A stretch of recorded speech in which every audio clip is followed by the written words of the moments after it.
প্রিয় বন্ধুরা, আশা করি আপনারা সকলেই ভালো আছেন, সুস্থ আছেন।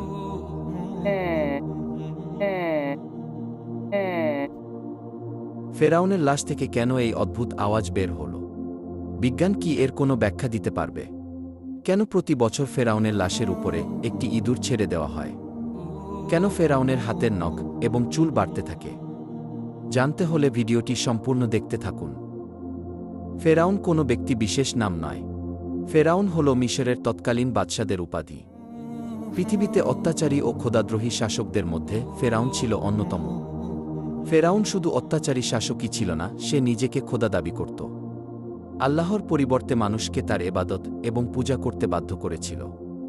পবিত্র কুরআনের ২৭টি সূরায় সর্বমোট ৭৪ বার ফেরাউনের কথা উল্লেখ করা হয়েছে এবং খোদাদ্রোহী এই অত্যাচারী ফেরাউনের করুণ পরিণতির কথা তুলে ধরা হয়েছে।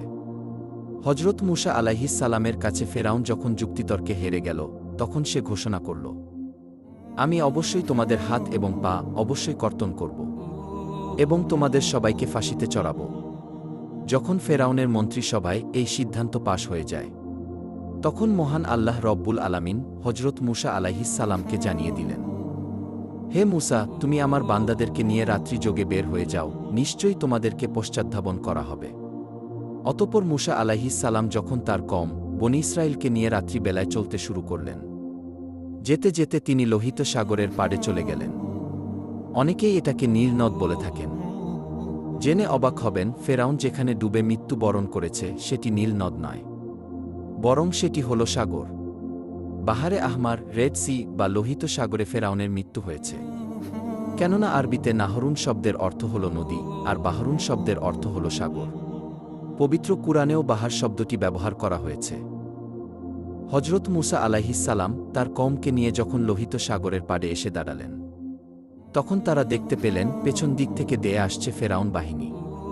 তার কওমের লোকেরা বলতে লাগল, সামনে বিশাল উত্তাল সমুদ্র, পিছনে ফেরাউন বাহিনী, নিশ্চয়ই আমরা ধরা খেয়ে গেলাম। তখন মুসা আলাইহিস সালাম উত্তরে বলেন, কখনো না। নিশ্চয়ই আমাদের সাথে আমাদের মহান রব রয়েছেন, তিনি আমাকে পথ প্রদর্শন করবেন। অতঃপর আল্লাহ তাআলা বলেন, হে মুসা, তুমি তোমার লাঠি দ্বারা সমুদ্রে আঘাত করো। সমুদ্রে আঘাত করার সাথে সাথেই সমুদ্রের বুক চিরে একটি বিশাল প্রশস্ত রাস্তা তৈরি হয়ে গেল। সাগরের মাঝে রাস্তার দুই পাশে পানি দুই ভাগে বিভক্ত হয়ে সুউচ্চ পাহাড়ের মতো দাঁড়িয়ে রইল। আমরা অনেকেই জানি লোহিত সাগরের গভীরতা প্রায় ৪ থেকে ৯ হাজার ফিট। সুতরাং সমুদ্রের তলদেশের মাটি প্রকাশ পেয়ে দুই পাশের পানি প্রায় ৯ হাজার ফিট উঁচু হয়ে দাঁড়িয়েছিল। শুষ্ক সেই পথ দিয়ে মুসা আলাইহিস সালাম এবং তার কওম খুবই স্বাভাবিকভাবেই সমুদ্র পাড়ি দিয়ে ওপারে চলে গেল। ফেরাউন এবং তার দলবল এসে যখন দেখতে পেল লোহিত সাগরের মাঝ বরাবর একটি বিশাল রাস্তা হয়ে গিয়েছে, তখন ফেরাউনের উজির হামান বলতে লাগল, আমরা ইতিপূর্বে লোহিত সাগরের পাড়ে এসে দেখেছি, কখনো রাস্তা ছিল না, কিন্তু এখন কিভাবে রাস্তা হল? ফেরাউন তখন উত্তর দিল, এই রাস্তা নাকি সে নিজে নির্মাণ করেছে। আল্লাহ তাআলা পবিত্র কুরআনে বলেন, আমি বনী ইসরাইলকে সমুদ্র পার করে দিলাম, কিন্তু ফেরাউন ও তার দলবল বনী ইসরাইলের পিছু ধাওয়া করল। ফেরাউন তার দলবল নিয়ে যখন সমুদ্রের মাঝপথে এসে উপনীত হল, তখন আল্লাহ তাআলা সমুদ্রকে স্বাভাবিক হওয়ার ঘোষণা দিলেন, ফলে পানি তাদেরকে ডুবিয়ে দিল। তৎক্ষণাৎ ফেরাউন বলতে লাগল, আমান্তু, আমি ঈমান আনলাম, লা ইলাহা ইল্লাল্লাহ, আল্লাহ ছাড়া কোনো মাবুদ নেই। আমি সেই আল্লাহর প্রতি ঈমান আনলাম যে আল্লাহর প্রতি ঈমান এনেছে বনী ইসরাইল। আমি সেই আল্লাহর প্রতি ঈমান আনলাম যে আল্লাহর প্রতি ঈমান এনেছে পয়গম্বর মুসা এবং পয়গম্বর হারুন, এবং আমি মুসলমান হয়ে গেলাম। সুপ্রিয় দর্শক, ফেরাউন সেই মুহূর্তে ঈমান আনলেও তার ঈমান গৃহীত হয়নি। আল্লাহ তাআলা জবাবে বলেন, তুই এখন ঈমান আনছিস, ইতিপূর্বে তুই ছিলি চরম অবাধ্য এবং পৃথিবীতে ফাসাদ সৃষ্টিকারী, সুতরাং তোর ঈমান এখন ধর্তব্য নয়। আল্লাহ তাআলা আরও বলেন, আজ আমি তোর দেহ রক্ষা করব, যেন তোর পরবর্তী লোকদের জন্য নিদর্শন হয়ে থাকে। নিশ্চয় অধিকাংশ মানুষ আমার মহাশক্তিশালী নিদর্শন থেকে গাফেল। ইমাম কাতাদাহ রহিমাহুল্লাহ বলেন, বনী ইসরাইলগণ সাগর পাড়ি দেবার পর মুসা আলাইহিস সালাম যখন বনী ইসরাইলদেরকে ফেরাউনের নিহত হওয়ার সংবাদ দেন, তখন তারা এই খবর অস্বীকার করতে লাগল, কেননা ফেরাউনের ব্যাপারে তারা খুবই ভীতসন্ত্রস্ত ছিল এবং তারা বলতে লাগল, ফেরাউন হয়তো ধ্বংস হয়নি। মহান আল্লাহ তাদেরকে ফেরাউনের লাশ চোখে দেখানোর জন্য এবং এর থেকে অন্যান্যদের শিক্ষা লাভের উদ্দেশ্যে সাগরের ঢেউয়ের মাধ্যমে ফেরাউনের মৃতদেহটি তীরে এনে ফেলে রাখলেন এবং তা সবাই প্রত্যক্ষ করল। এতে করে ফেরাউনের ধ্বংসের ব্যাপারে তাদের নিশ্চিত বিশ্বাস হল এবং তার লাশ হবার জন্যে নিদর্শন হয়ে গেল। পরিশেষে তার লাশের কি পরিণতি হয়েছিল এ ব্যাপারে কোরআন ও হাদিসে কোথাও কোনো তথ্য নেই। কিন্তু এই ঘটনা সংঘটিত হওয়ার ৩,০০০ বছর পর লোহিত সাগরের তীরে জাবালিয়ান নামক স্থানে ১৮৯৮ সালে ফেরাউনের লাশ সর্বপ্রথম আবিষ্কার করা হয়। কিন্তু এখানে প্রশ্ন হল, ফেরাউনের মৃত্যুর পর থেকে ১৮৯৮ সালের আগ পর্যন্ত দীর্ঘ ৩,০০০ বছর লাশটি কোথায় ছিল? অধিকাংশ ঐতিহাসিকদের মতে এটি পানিতে অক্ষত অবস্থায় ভাসমান ছিল।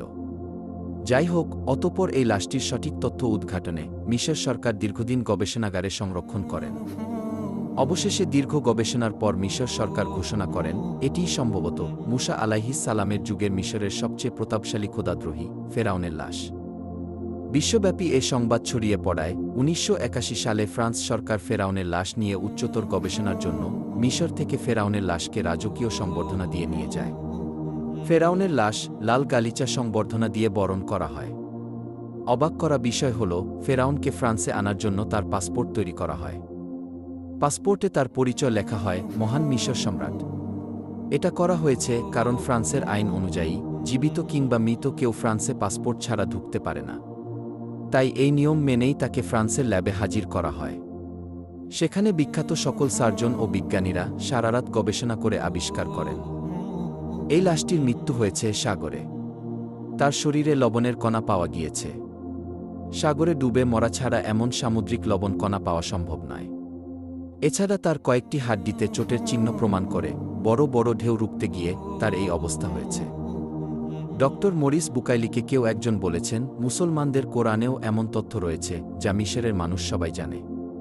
বুকাইলি অবাক হয়ে বলেন, অসম্ভব, ফেরাউনের মৃত্যুর তথ্য আমরা কেবলই আবিষ্কার করলাম।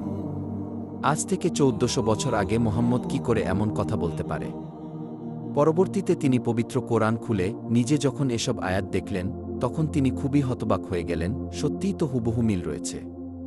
অতঃপর তিনি ইসলাম ধর্ম গ্রহণ করে নিজেকে ধন্য করেন। অবশেষে যখন বৈজ্ঞানিকভাবে প্রমাণিত হয়ে যায় এটি হল মুসা আলাইহিস সালামের যুগের পাপিষ্ঠ ফেরাউন, তখন মিশর সরকার লাশটিকে কায়রোর জাদুঘরে রাজকীয় মমি চেম্বারে একটি কাচের ফ্রেমে প্রদর্শনের জন্য সংরক্ষণ করেন। তবে দেহটি কোনো বিশেষ ব্যবস্থায় মমি করা ছাড়াই সংরক্ষিত আছে। বিজ্ঞান যার কোনো ব্যাখ্যা দিতে পারেনি। কিন্তু অবাক করা বিষয় হল, ফেরাউনের লাশের কিছু অংশে অলৌকিকভাবে গোস্ত বৃদ্ধি পায়। আর প্রতি বছর মার্চ মাসের ১৫ তারিখ লাশের উপরে একটি ইঁদুর ছেড়ে দেওয়া হয় এবং ছেড়ে দেওয়া ইঁদুর সেই স্ফীত গোস্ত খেয়ে সাবার করে। আরও অবাক করা বিষয় হল, অলৌকিকভাবে ফেরাউনের নখ এবং চুল বৃদ্ধি পায়, যা সত্যিই হতবাক ও অবাক করা বিষয়। সম্প্রতি ফেরাউনের লাশের একটি অদ্ভুত আওয়াজ বের হয় যা গোটা পৃথিবীকে হতবাক করেছে। কি সেই অদ্ভুত আওয়াজ, যার কোনো ব্যাখ্যা আদৌ সম্ভব নয়? সত্যিই আল্লাহ তাআলা ফেরাউনকে শুটকি বানিয়ে গোটা বিশ্বের স্বৈরশাসকদের একটি সতর্কবার্তা দিয়েছেন।